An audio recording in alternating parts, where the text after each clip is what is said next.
5वीं कक्षा की हिंदी पाठशाला। नमस्ते बच्चों, आज हम राख की रस्सी नामक पाठ पढ़ेंगे। राख की रस्सी। लोनपोगार तिब्बत के 32वें राजा सोनगवसेन गांपो के मंत्री थे। बच्चों देखिए, इधर तिब्बत व्यक्तिवाचक संज्ञा है और राजा जातिवाचक संज्ञा। फिर वे अपनी चालाकी और हाजिर जवाबी भाववाचक संज्ञा के लिए दूर दूर तक मशहूर थे। कोई उनके सामने टिकता न था। चैन से जिंदगी चल रही थी, मगर जब से उनका बेटा बड़ा हुआ था, उनके लिए चिंता का विषय बना हुआ था। कारण यह था कि वह बहुत भोला था। भोला मीन्स इनोसेंट। होशियारी भी इधर भाववाचक संज्ञा है। उसे चूकर भी नहीं गई थी। लोनपोगार ने सोचा, मेरा बेटा बहुत सीधा साधा है, मेरे बाद इसका काम कैसे चलेगा। एक दिन लोनपोगार ने अपने बेटे को 100 भेड़ें देते हुए कहा, तुम इन्हें लेकर शहर जाओ, मगर इन्हें मारना या बेचना नहीं। इन्हें वापस लाना 100 जौ के बोरों के साथ, वरना मैं तुम्हें घर में नहीं घुसने दूंगा। इसके बाद उन्होंने बेटे को शहर की तरफ रवाना किया।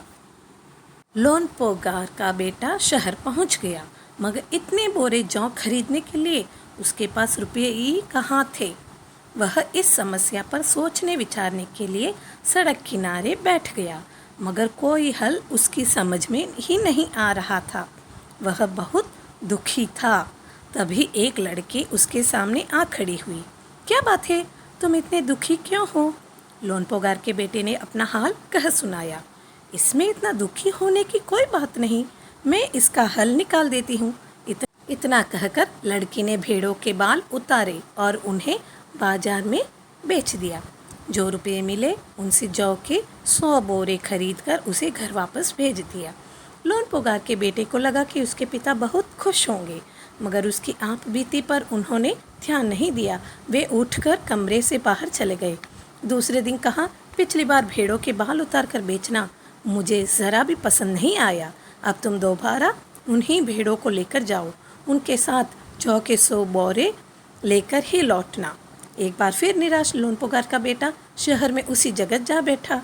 न जाने क्यों उसे यकीन मतलब विश्वास था कि वह लड़की उसकी मदद के लिए ज़रूर आएगी, और हुआ भी कुछ ऐसा ही। वह लड़की आई। उससे उसने अपनी मुश्किल कह सुनाई।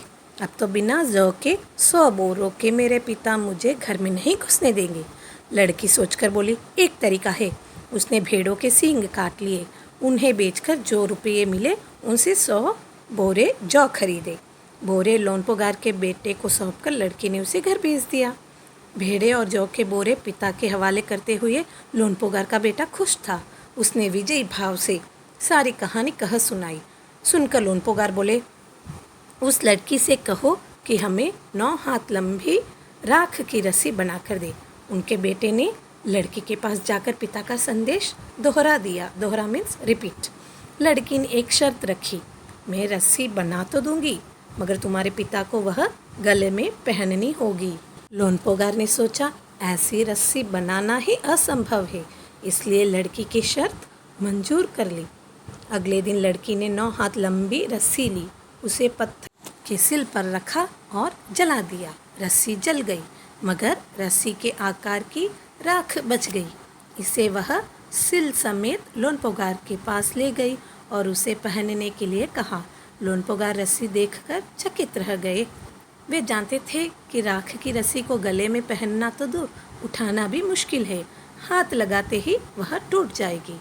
लड़की की समझदारी के सामने उनकी अपनी चालाकी धरी रह गई। बिना वक्त गंवाए लोनपोगार ने अपने बेटे की शादी का प्रस्ताव लड़की के सामने रख दिया। धूमधाम से उन दोनों की शादी हो गई। तो बच्चों, आज हमने राख की रस्सी नामक एक नया पाठ पढ़ा है। इसके साथ ही आज की यह कक्षा पूरी हुई। धन्यवाद बच्चों।